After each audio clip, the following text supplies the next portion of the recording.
Hey guys, welcome to Harney Lane Winery. We decided to mix it up today. We've gone live and we're out in some brand new plantings here. I'm actually standing in about 12 acres of brand new babies that went in this past year.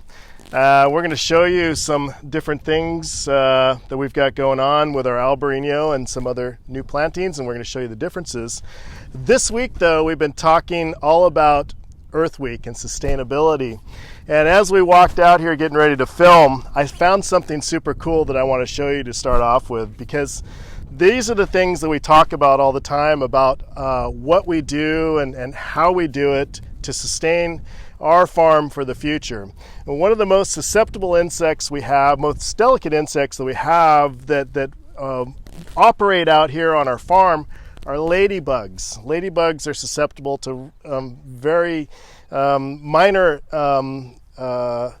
things that can disrupt them, air, chemicals, whatever else. And as we walked up, I looked down onto one of our pieces of cover crop, and look what we've got. This beautiful ladybug that's here feeding on insects, part of our insectiary with the cover crops that I was talking about earlier this week. A lot of times you see vineyards that are beautifully manicured, disked, beautiful lines in it from the rollers that are there. But about 20 years ago, we decided that was kind of something that maybe we needed to think about and change. And so for the past 20 years, we've really just developed a native cover crop out here with natural grasses, native species that have always resided in this area to kind of help with the microculture, the ecosystem that's underneath the ground. So been kind of fun. If you haven't seen that segment, go back to it. It's on Instagram and Facebook. But what I wanted to talk about today is us. If you don't know Harney Lane Winery, we're actually fifth generation on the family farm here, my wife and I. My mother-in-law is still involved, Kathy. And we have been on this ground, we've been farming this ground since 1900. Amazing, 5 generations later, we're still here. 2006, we developed and introduced Harney Lane Winery, which opened in late 2008. And we've been going ever since. And it's been a really true testament to who we are and what we are as far as being able to pass this on from generation to generation. Sustainable, right? We've been able to manage the family farm, add value to it through each generation to continue it on. Part of that is changing crops, redeveloping land to make sure it's utilized in the best fashion. And that's what we're looking at out here. Where we're standing used to be old Zinfandel that we had planted that had kind of met its match, met its time. And as the winery has developed, we've discovered certain things that you guys really love. And one of those is Albariño. And what we're going to show you today is our brand new plantings, what's going on with these guys and what we're going to do with them this year to get them up to cropping, which will be next year. And then we're actually going to hop on the Polaris. I'm going to take you down to our existing Albariño so that you guys can see what they're going to look like here in the next couple of years. And the best part is we're going to travel through then and head back to the winery and actually taste some of that Albariño, the 2019, which we're actually releasing this week. So very exciting stuff. Come on over here. I wanted to show you what's going on. This is actually Albariño. We were noticing and looking at the development of these leaves and these canes and what's going on. And you can see these leaves are starting to mature and grow. But we loved the dusty character of these young leaves that are just starting to emerge. Out here you're seeing tendrils. These guys are actually starting to curl. These are what actually grab on, and you can actually see this one starting to do it right here. They'll actually grab on to wires and stakes, and they're part of their system to actually hold themselves up and grow, and they'll grow up into trees or wherever else they're growing. But let's look underneath and see what's actually happened. So we planted these last year. The cartons are on here really to protect them from the environment and hold them steady. It's kind of like a nice little cocoon that they're in, sort of like a kangaroo, right? I mean, or a moth.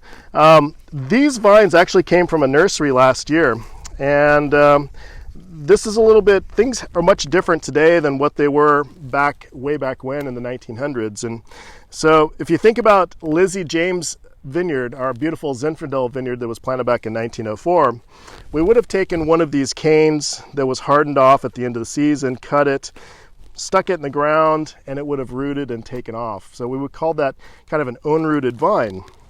Well, in this case, we've actually now gotten a little more sophisticated in our farming, and we have actually taken what is called a rootstock. This is actually 5BB, really exciting, very glamorous sounding. But this rootstock gives us some drought tolerance and it actually helps the vine in the future to live better in the soil that it's in. If you look at this spot right here, this is what we would call the graft union. And I'm going to show you that in our older Tempranillo, wow, I'm thinking Spanish, but it's Albariño. We're going to show you some different things that we did over there that also have a graft union. But this is where the Albariño was actually grafted onto the rootstock. And you're basically matching the xylem and the phloem, and once you get that all to heal up, it grows, and these buds actually push, and away we go. And so this little piece of wood right here is actually the Albariño that grew last year, and these are the two buds that started from it. So we've got these guys going, and they're growing pretty rapidly. We're going to choose one of these canes, and this is going to get trained up this stake. So we're going to be tying this here in the next week or so, and we're going to put these ties on here to support it, and we're going to let it grow up above the wire here. This is what we call our cordon. We're going to let it grow a couple feet over that, and then we're going to cut it. And once we cut it, see these little buds here? These right here are these, you see little leaves starting to form. These are lateral shoots. We actually will, once we cut that, these lateral shoots will start pushing, and that's what's going to be trained out to produce our cordon. I think we have a question. We do. Carson would like to know how long the cartons stay on for. Great question. So these cartons are for protection for the vines. They're going to be on through this season just to help support them and keep them safe. Once we get them up and trained and this wood starts to harden off, we're actually going to be removing these, and they're going to look like they're going to grow up. They'll be in their teenage years, so they won't need the support anymore. So that's our Albariño. So let's look at something real quick, because I want to show you this, how cool it is. Look at the leaf structure on here and how delicate and round this is. I want to take you to the next row over, because one thing that's new also for Harney Lane Winery is a variety that we've kind of played with. We had it growing on the property years ago and removed it, but now we've brought it back again. I want to introduce you to our new Cabernet. So we went out and did a lot of research and decided to really bring some clones of Cabernet in that are typically not planted in our area, but are very, very successful in other regions. And so we actually have 7 acres of Cabernet we've planted. Three different clones. One is a very beautiful clone from Argentina. We have a beautiful Bordeaux clone of Cabernet that we've planted.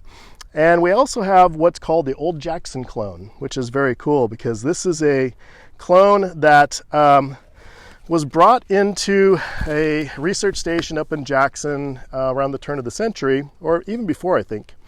And they were experimenting with it. The research station was abandoned, and about 50 years later, someone discovered or read about this and went up to see if they could still locate it, and they actually found some of these Cabernet vines growing up there. So they took some cuttings, propagated it, and found that it was actually a beautiful clone of Cabernet, and a lot of your high-end producers in California, quite a number of them are using it today. So we're excited to see how it's going to perform here in Lodi. And so I would say about 2025, we might be seeing some of these wines show up. So as we move on, I don't know if you can pan out. You've probably heard we have some construction going on. Seems like a weird time to be doing it, but that's how things happen. But we're actually expanding the winery to add on to continue to make these beautiful wines that you guys are buying and loving and enjoying. So We're going to get there eventually, but I think it's a really cool shot from here. It gives you some perspective on what's actually going on with that. So with that, maybe we should hop in the Polaris and see what Albariño is actually looking like, because this is going to be the 2020 vintage that we're going to be seeing. How about that?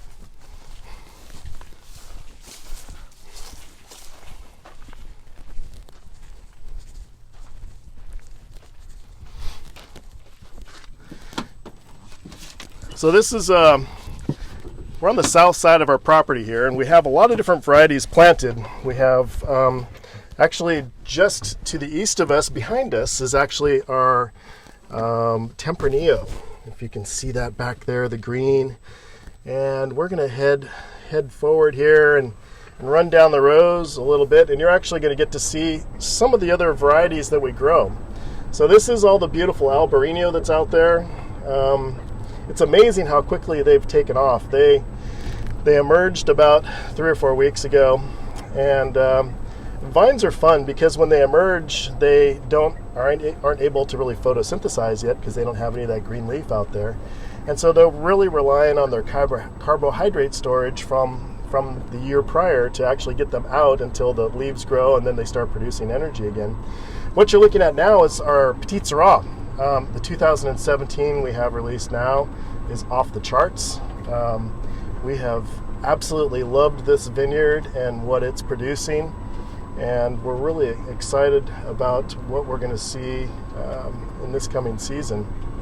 So the growing seasons have been kind of fun for us. You guys remember last year we had an abundance of rain, right? It was pretty crazy. And so we had to farm very differently last year. This year we're about 60% of normal. So we're going to farm different again this year to try to get these vines steered into kind of where we want them to be for this coming season. Part of what I love about farming is just the fact that we get something every single day that's different. So we've actually just pulled into our established Albariño. I don't know if everyone knows the story behind our Albariño and how we got started with it.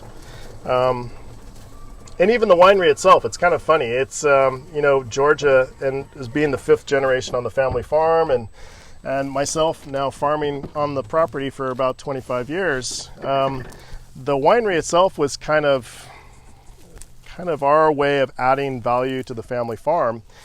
And we were thinking about this very seriously in about 2005, 2006. We wrote a very lengthy business plan, did a lot of research, and went to George and Kathy and said, hey, I think maybe it's time to vertically integrate. I think I coined it seamless vertical integration, right?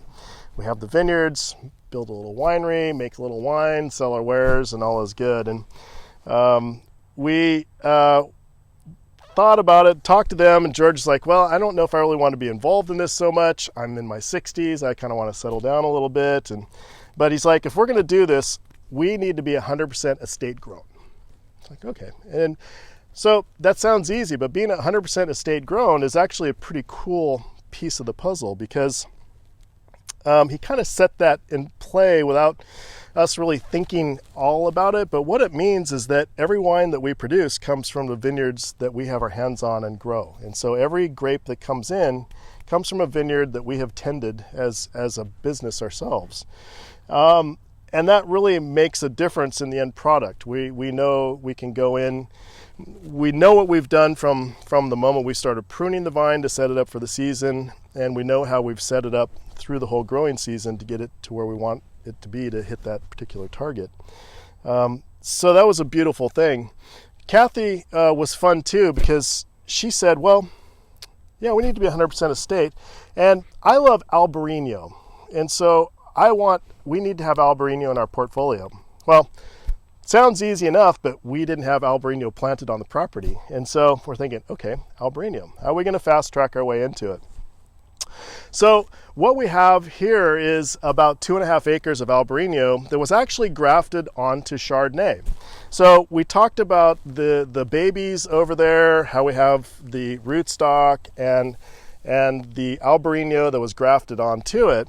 Well, with this, we were able to do the same thing. The steps are a little bit different though. So we had the established Chardonnay vineyard that was growing. We actually cut it off, and you can see this spot right here where we actually cut it. We cut it, and we actually then did a graft of Albariño wood onto that Chardonnay. If you look down below here, you'll see this little nodule, and below it, this is the graft union from the rootstock and the Chardonnay below. And if you look at these suckers down here, these leaves are actually Chardonnay. So it's pretty cool how we can manipulate these plants to this extent. The fun part about this is if we got tired of this Albariño, we could actually cut it off below where it was grafted, and we could start growing Chardonnay again. So it's one of those really fun little tricks that we have with these particular plants. So you look at these vines, we have that same beautiful kind of dusty new growth character to the leaf out here, and they're going. The cool part about this now is that we actually have fruit and clusters that are developing in here. And right now you can see that these are actually starting to elongate. We took some pictures a few weeks ago when these clusters were just emerging from the growth, and they were just very small and beautiful, and they actually had a very beautiful red tint to them, and you can still see a little bit of that right on the very end of these. In the next couple weeks, you're going to see these actually go into bloom. Each one of these represents a berry, and you're going to see little stomatas pop out that are yellow, and these guys actually self-pollinate, so we don't really need any other help to actually do that. But they'll self-pollinate. Those berries will set if they're going to set, and then away we go. We go into the growing season where those berries start to go through cell division and grow. And as we get to about July, they'll go through what we call veraison, where they go from cell division to cell growth. So the dividing cells will kind of stop, and those new cells, or those cells now, will start to grow in size themselves, and that's where we start to accumulate sugar and flavors, and the acidity starts to drop down a bit. But Albariño is one of those really fun varieties. If you think about all the varieties out there, white varieties especially, we don't have a huge portfolio of them available to us in the U.S., right? I mean, you've got your Chardonnays and your Sauvignon Blancs and Viogniers, and I can go down the list, but it really just kind of, it's like, there's not much more beyond that. And so what we've really discovered with Albariño is it's a beautiful variety that does very well in our Lodi appellation, especially right here. And I can feel the Delta breeze just pushing on us right now as we're speaking. But these wines are very bright, very crisp, clean. The fruit on them is amazing, and they're really just a beautiful summer wine. So looks like we've got a question. We do. Chris actually sent a question in ahead of time. Albariño is perfect for the Lodi climate. What is the next grape on the horizon? Well, I think I let it out of the bag, because the next grape for us is going to be Cabernet, which has taken you into a whole different direction. But kind of like with our Albariño and with our Chardonnay, which our region, even though grows the most of especially Chardonnay, we're not necessarily known as those regions. And so we really want to show people how diverse this area is as far as plantings and what we can accomplish. So, all right, so we're in the Albariño. We're back looking at the winery. I don't know how far you can see, if it's good or not, but you can see tanks in the background. We have 2 of the 4 walls up right now. So I think what we can do is maybe we'll head that direction. We're going to take you on a ride through our Albariño vineyard, and you guys actually get to see what I see every day. Don't forget, this is my office, and I guess this is my office chair, my Polaris. By the way, it is electric. I don't know if you noticed. It's like super quiet, which is kind of fun. And it actually does very well out here. So here we go. So construction's been kind of fun for us as we come up to the building, and the views we have from the new winery building is spectacular coming back out. What I didn't talk about right now is you can see a lot of these canes are starting to really stretch out, and they're actually above the cross arms here. we've gone, remember I talked about these guys coming out, and they're really working off of their stored reserves from last year to get things pushed out and start to grow. But we get into this elongation stage, which is really amazing. George and I, years ago, were fascinated by how quickly, when they get to this stage, these vines will start growing. And if you've been to our winery, into our tasting room, just to the west of us is our Primitivo vineyard. And so we took about a dozen canes out there a number of years ago, and we flagged them and we measured them every day. And I couldn't believe, we were shocked. These vines were growing in upwards of 2 to 4 inches per day. These canes were, which is just, you wouldn't think that's even possible to do, but they really get into the stretching mode. We're really looking at canes now that are going to grow about 4 to 5 feet in length. So they're going to come up through these cross arms and create kind of this beautiful umbrella where we can, we have that exposed fruit underneath it, beautiful airflow, but yet protected from the midday sun. So we're coming up on the winery now. This is amazing stuff. We've been so excited. It took us what seemed like forever to get through the permitting process and get things going. The frame was actually sitting on the ground for about 3 months. It was killing me because we had the building here and we couldn't get the permits in place to get things up, but we've done it. And so now we're actually here, we're on the pad, the cement's been poured, the frame is up, and this week the walls started going in. So I guess in Lodi, this is called our Lodi cave because you probably noticed how flat we are.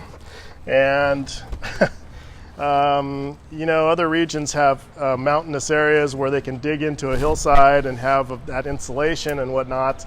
In our case, being flat, we don't really have that ability. So we rely on insulated walls. And so these walls are actually solid core insulation, about 4 inches thick, and are going to provide us with some beautiful, wonderful additional space to function in. So, question. Yes, Steve would like to know how big this building is. How many square feet? So the inside of this building is going to be about 4,200 square feet. This is going to be really production and barrel storage for us down the road. What I'm most excited about on this side is actually the crush pad, because we've more than doubled the size of the crush pad, so we now have space to bring fruit in and de-stem and process as we're bringing it in. And we also now have a whole nother bay where we'll be pressing and working on those wines that are finishing off so that we can keep things rolling as we go forward. So we were so landlocked in our space, we had to actually kind of do one or the other. We couldn't do both at the same time, so it was really kind of a stumbling block for us. And once we got it up and going, it's like, okay, why didn't we do this years ago, right? So, well, I don't know if you guys have had a glass of wine in your hand yet, but I'm going to grab one now because I do want to talk about our brand new release of Albariño. And so let's walk over. I'll give you the beautiful backdrop of our Chardonnay and Albariño here while we talk about it. But if you don't have a glass, grab one and let's go from there.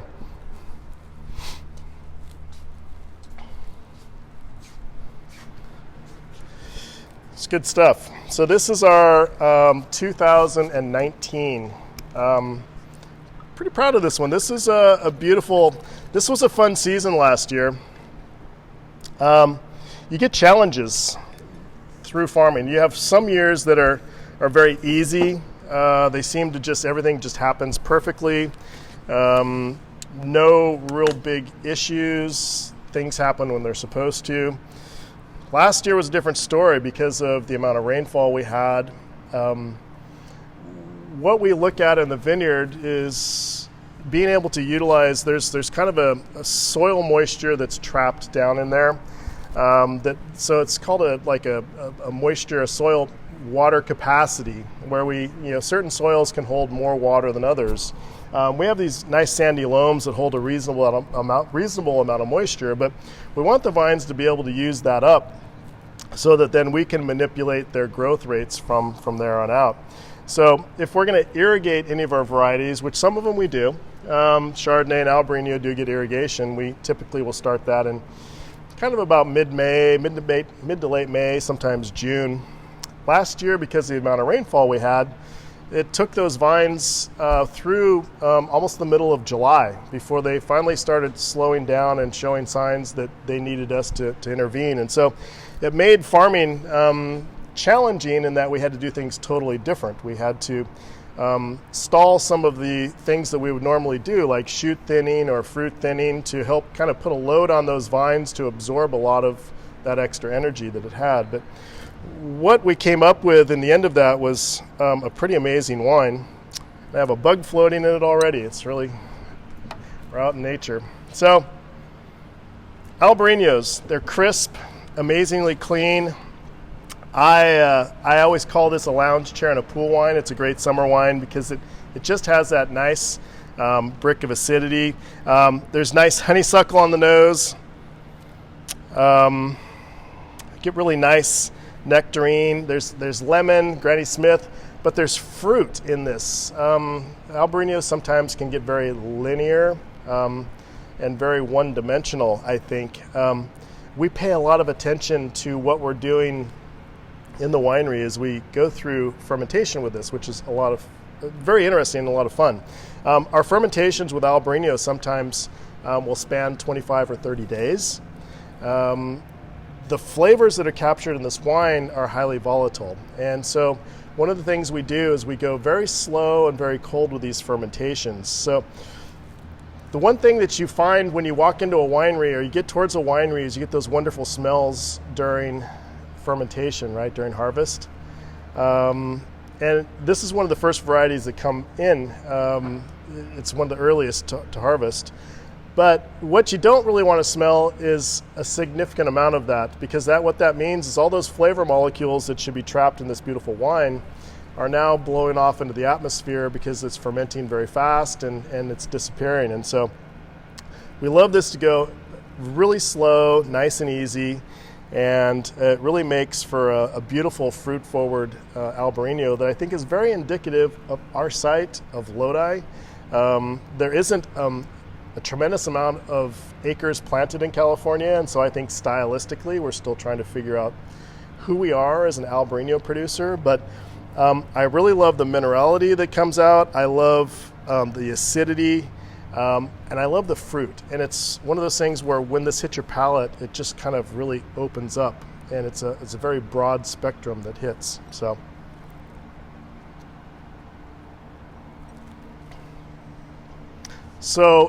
I didn't catch that, but do we have questions? We have another question.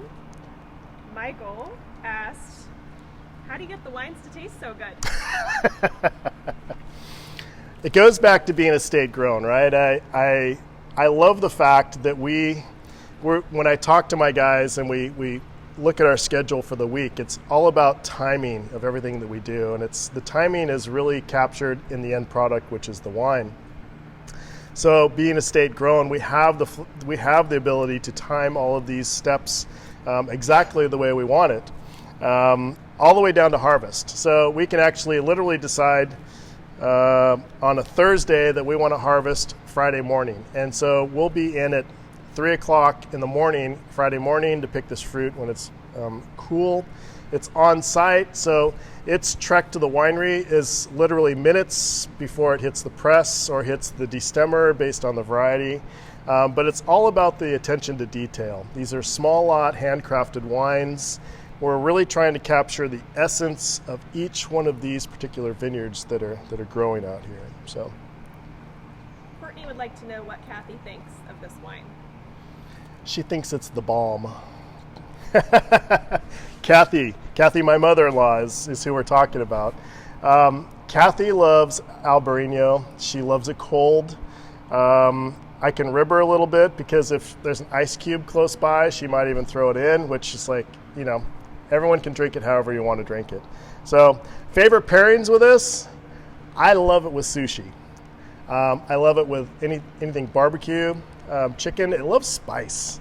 I think it works really well with that kind of stuff. I always tell people when they come in, though, it's really paired best with a lounge chair and a pool. It's about just kind of a relaxing Saturday, not doing much, having a glass in your hand, and a good conversation with whoever you're with. So, yeah. So with that, hey, 741 cases produced. That's it. These are, like I said, small lot, handcrafted wines we're producing. Just some stats on this. So this was, I talked about this being one of the first varieties that we harvest each year. This was harvested on the 21st of August last year. So one of the first varieties to come in. That was actually a little bit later than what we normally harvest, probably within a week to 10 days later than average.